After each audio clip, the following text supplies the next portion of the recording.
नमस्कार। दिन भर की बड़ी खबरों में आप सभी का स्वागत है और मैं हूं आपके साथ मुबश्शरा परवीन। तो बुलेटिन में आज बात होगी राज्यसभा स्पीकर जगदीप धनखड़ के खिलाफ विपक्ष के लाए अविश्वास प्रस्ताव की।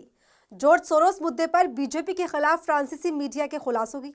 देखेंगे इलाहाबाद हाईकोर्ट के जज पर छिड़े बवाल को, महाराष्ट्र में शिंदे के दांव से महायुति में मची टेंशन को, और बुलेटिन के आखिर में जानेंगे नफरतियों को दिलजीत दोसांझ के दो टूक जवाब को।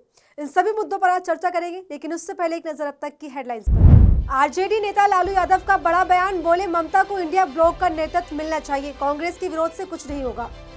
कटमुल्ला वाले बयान पर घिरे इलाहाबाद के justice Shekhar Kumar Yadav, supreme court ने हाई कोर्ट से मांगी डिटेल। दिल्ली विधानसभा चुनाव से पहले आप संयोजक अरविंद केजरीवाल की पहली गारंटी, ऑटो वालों को देंगे इंश्योरेंस। दिल्ली दंगों के आरोपी ताहिर हुसैन एआईएमएम में शामिल असदुद्दीन ओवैसी ने मुस्तफाबाद विधानसभा क्षेत्र से बनाया उम्मीदवार। पूर्व विदेश मंत्री और कर्नाटक के सीएम रहे एमएस कृष्णा का निधन, 89 की उम्र में ली अंतिम सांस। और अब खबरें विस्तार से और बात करते हैं आज की सबसे बड़ी खबर की। संसद के शीतकालीन सत्र में इस वक्त दोनों ही सदनों का तापमान हाई है। इसी कड़ी में विपक्ष ने राज्यसभा स्पीकर जगदीप धनखड़ के खिलाफ अविश्वास प्रस्ताव ला दिया है। कांग्रेस, टीएमसी और सपा समेत कई विपक्षी दलों ने एक साथ मिलकर ये कदम उठाया। तो क्या है पूरी खबर, देखिए इस रिपोर्ट में। उपराष्ट्रपति और राज्यसभा स्पीकर जगदीप धनखड़ और विपक्षी दलों के नेताओं के बीच टकराव सोमवार को चरम पर पहुंच गया। इस टकराव के बाद विपक्ष ने धनखड़ को उनके कार्यकाल से हटाने के लिए एक अविश्वास प्रस्ताव लाने का फैसला कर लिया है। मीडिया रिपोर्ट्स के मुताबिक विपक्ष के करीब 70 सांसदों ने इस प्रस्ताव पर हस्ताक्षर कर दिए। वहीं इस प्रस्ताव को समाजवादी पार्टी और टीएमसी का भी समर्थन मिल गया है। विपक्षी सांसदों ने आरोप लगाया है कि सभापति जॉर्ज सोरोस मामले में सत्ता पक्ष को मौका दे रहे हैं। इस पर कांग्रेस का मानना है कि गौतम अडानी के मसले को कमजोर करने के लिए बीजेपी जॉर्ज सोरोस का मुद्दा उठा रही है और अडानी मुद्दे से ध्यान भटकाने की कोशिश लगातार की जा रही है। बता दें, संसद के शीतकालीन सत्र के तीसरे हफ्ते यानी सोमवार को संसद के ऊपरी सदन में सोरोस के मुद्दे पर सत्ता पक्ष ने कांग्रेस को आड़े हाथों लिया।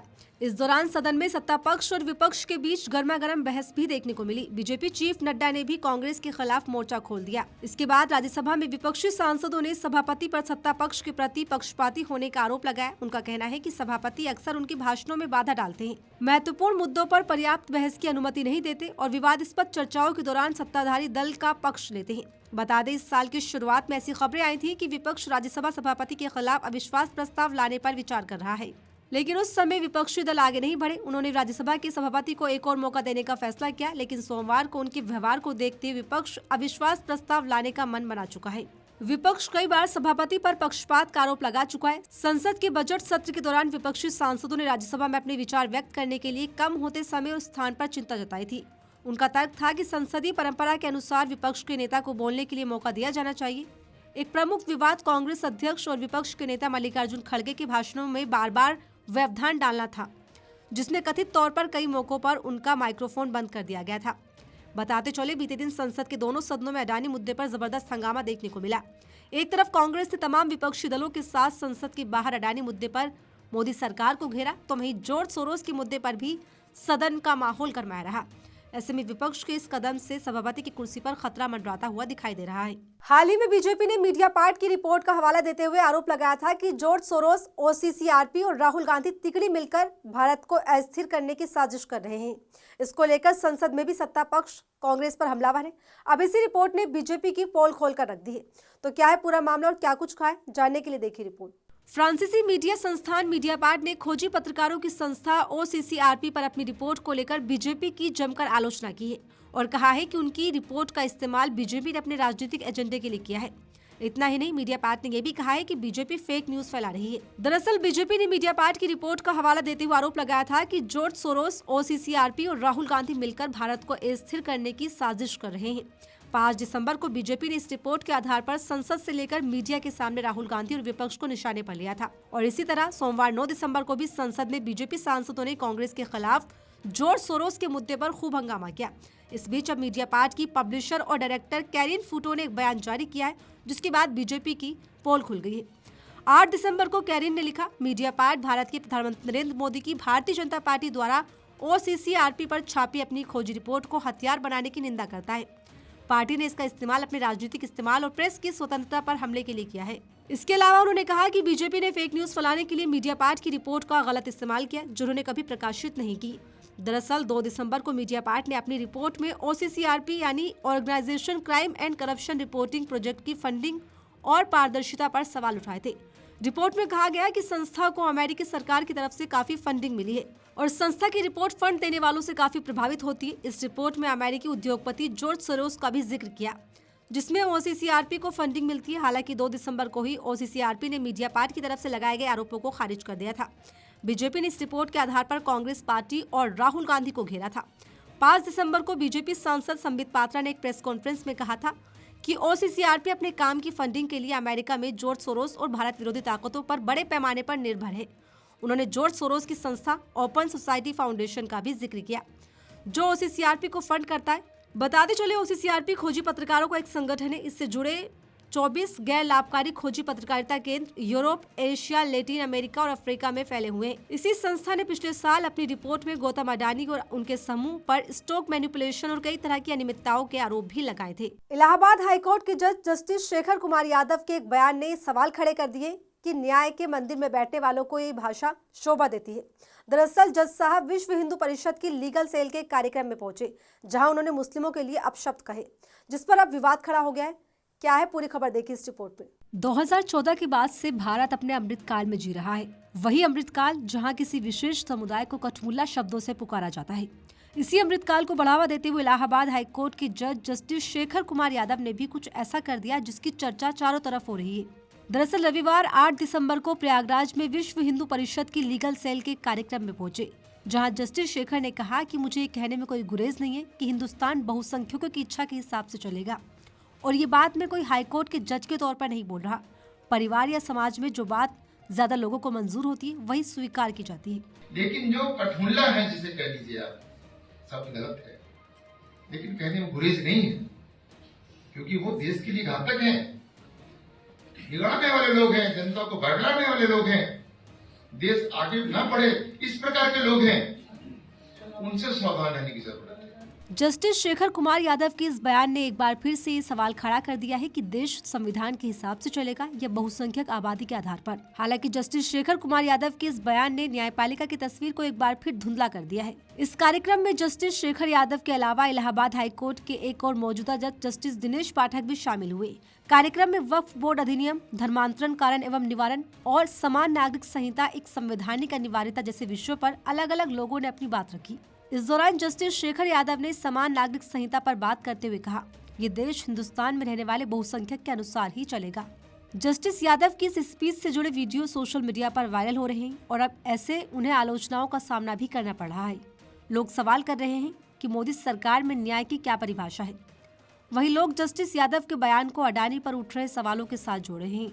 लोगों का कहना है कि आरोपों की जांच संविधान के तहत बनी एजेंसियों से होनी चाहिए या बहुसंख्यक वोटों से जीत कर आए पीएम मोदी की मर्जी से नहीं होनी चाहिए। वहीं देश का एक बड़ा और मजबूत तबका किसान मोदी सरकार से 2020 से एमएसपी पर कानून की गारंटी की मांग कर रहा है। हालांकि अभी तक उनकी मांगे पूरी नहीं हुई। ऐसे में शीतकालीन सत्र में एक बार फिर से उनके आंदोलन को शुरू कर दिया गया है। एक पेशे के लगभग 11 करोड़ लोगों की इच्छा का सम्मान नहीं किया जा रहा। ऐसे में सवाल उठ रहे हैं कि किस बहुसंख्यक की इच्छा के आधार पर देश को चलाने की बात की जा रही है, जबकि जज का काम ये देखना है कि नागरिक का अधिकार सुरक्षित है या नहीं, वही उनके लिए सर्वोपरि है। संविधान ये अधिकार नागरिक को देता है। ऐसे में जस्टिस यादव के बयान पर सवाल खड़े हो रहे हैं। महाराष्ट्र में सरकार बनाने के बाद भी बीजेपी कैबिनेट विस्तार को लेकर फंसती हुई नजर आ रही है। नतीजों के बाद से जहां शिंदे को एक के बाद एक झटके मिल रहे हैं, ऐसे में अब महाराष्ट्र में गृह मंत्रालय को लेकर भी शिंदे के हाथ से ये निकलता हुआ नजर आ रहा है। पूरी खबर क्या है, देखिए इस रिपोर्ट में। महाराष्ट्र में देवेंद्र फडणवीस मुख्यमंत्री बन गए हैं, लेकिन बीजेपी आलाकमान की टेंशन कम नहीं हुई है। मंत्रिमंडल को लेकर अब भी पेच फंसा हुआ है। सबसे ज्यादा विवाद गृह मंत्रालय को लेकर है। एकनाथ शिंदे गृह विभाग पर अड़े हैं। वहीं बीजेपी ने उन्हें साफ कह दिया है कि गृह मंत्रालय से कोई समझौता नहीं करेगी। बीजेपी ने शिंदे को राजस्व, शहरी विकास और लोक निर्माण विभाग के विकल्प दिए और कहा है कि इन विभागों में से कोई चुन ले। वहीं दूसरी ओर चर्चा है कि गृह मंत्रालय छोड़ने के एवज में एकनाथ शिंदे ने कैबिनेट में मंत्रियों की संख्या बढ़ाने की मांग कर दी है, जिस पर बीजेपी राजी नहीं है। ऐसे में शिंदे ने बीजेपी को मुश्किलों में डाल दिया है, जिसके चलते कैबिनेट विस्तार में भी लगातार देरी हो रही है। कहा जा रहा है कि बीजेपी पहले ही उप मुख्यमंत्री और एनसीपी नेता अजित पवार को वित्त और योजना विभाग देने का वादा कर चुकी है। गृह विभाग देवेंद्र फडणवीस अपने पास रखेंगे। वहीं बीजेपी के उच्च सूत्रों ने कहा है कि पार्टी ने शिंदे को स्पष्ट कर दिया है कि वो गृह मंत्रालय नहीं दे सकती। बीजेपी के अंदरूनी सूत्रों ने संकेत दिया है कि 7 से 9 दिसंबर तक 3 दिवसीय विशेष सत्र के समापन के बाद भी कभी भी मंत्रिमंडल का विस्तार होगा। सूत्रों की माने तो महायुति में ये भी डिसाइड हो चुका है कि शिंदे, शिवसेना और बीजेपी अजित पवार के एनसीपी में कितने कितने मंत्री होंगे। अब बीजेपी इन संख्या में कोई भी बदलाव नहीं चाहती है। हालांकि शिंदे अभी इस बात पर अड़े हैं कि अगर उन्हें मंत्रालय नहीं दिया गया तो उनकी पार्टी में मंत्रियों की संख्या को बढ़ाई जाए। इस पर भी बात नहीं बन पा रही और एकनाथ शिंदे नाखुश नजर आ रहे हैं। सरकारों में, राज्यों और केंद्रों में ये एक ऐसा विभाग है जिस पर हर नेता नियंत्रण चाहता है, क्योंकि गृह मंत्रालय ही पुलिस प्रशासन को नियंत्रित करता है। पुलिस प्रशासन से ही राज्य की कानून व्यवस्था चलती है। ये वो मुद्दा है जिससे सरकारें तक हिल जाती है। कई बार चुनाव तक कानून व्यवस्था को लेकर भी लड़ा जाता है। ऐसे में बीजेपी की मुश्किलें बढ़ती हुई नजर आ रही है। पंजाबी सिंगर दिलजीत दोसांझ इंदौर कॉन्सर्ट में परफॉर्म करने के लिए पहुंचे और वहां उन्होंने नफरत फैलाने वालों को एक सीधा संदेश भी दे दिया। मशहूर शायर और लेखक राहत इंदौरी की शायरी के जरिए दिलजीत ने बजरंग दल को इशारों ही इशारों में कड़ा जवाब दिया। तो क्या है पूरा मामला, देखिए इस रिपोर्ट में। दिलजीत दोसांझ पूरे देश भर में अलग अलग जगहों पर कॉन्सर्ट कर रहे हैं। उनके इल्यूमिनाटी टूर को लोगों का खूब प्यार मिल रहा है। हालांकि उनके कॉन्सर्ट को लेकर काफी कंट्रोवर्सी भी हो रही है। एक नया विवाद जुड़ा है 8 दिसंबर को मध्य प्रदेश के इंदौर में हुए कॉन्सर्ट से, जहां दिलजीत ने मशहूर शायर राहत इंदौरी की एक शायरी के जरिए बजरंग दल को इशारों इशारों में कड़ा जवाब दे दिया, जिसका वीडियो इस वक्त सोशल मीडिया पर वायरल हो रहा है।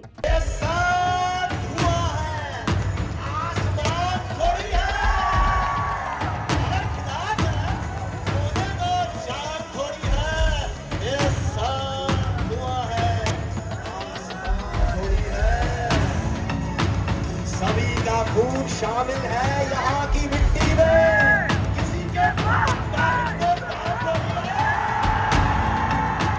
दिलजीत ने इशारों में ये मैसेज तब दिया है जब बजरंग दल की तरफ से 8 दिसंबर को इंदौर में हुए दिलजीत के कॉन्सर्ट को कैंसिल करने की मांग की गई थी।